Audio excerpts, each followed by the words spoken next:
જય કિસાન. ખેડૂત મિત્રો, રૂની બજારમાં ભાવ સ્ટેબલ રહ્યા હતા. બજારમાં ખાસ કરીને કોઈ મોટી વેચવાલી નહીં અને લેવાલી પણ મર્યાદિત હોવાથી ભાવમાં ઘટાડાને બ્રેક લાગી હતી. જોકે આ સપ્તાહમાં રૂના ભાવમાં હજી શરૂઆતમાં મોટો ઘટાડો થઈ શકે અને પછી બજારો સુધરે, કદાચ આવી શકે એવું દેખાઈ રહ્યું છે. કોઈ ફોરેનમાં તેજી આવે તો જ બજારમાં ટેકો મળશે. સરકાર દ્વારા કપાસની ટેકાના ભાવની ખરીદી માટે અત્યારથી જ નોંધણી ચાલુ થઈ ગઈ છે. તો કિસાન એપ્લિકેશન દ્વારા ખેડૂતોએ નોંધણી કરાવી લેવી. વહેલી નોંધણી ખેડૂતોને જે પાક આવે એ પહેલાં જ સારો ભાવ મળતો હોય તો જરૂર કરાવવી.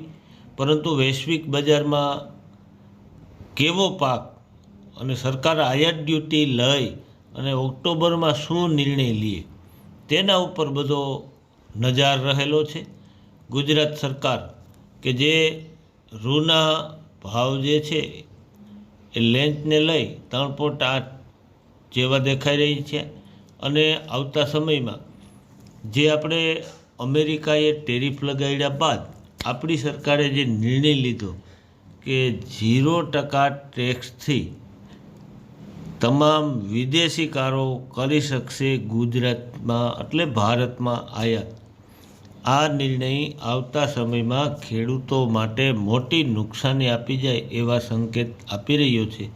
આ સાલ કપાસના વાવેતરો ઓછા હોવાથી ખેડૂતને આશાતી ભાવ સારા મળશે અને અત્યારને ઈરના પ્રકોપથી બચાવવા ખેડૂતોને બહુ અઘરા પડી રહ્યા છે. કેદી મળશે ભાવ, કેદી મળશે ન્યાય?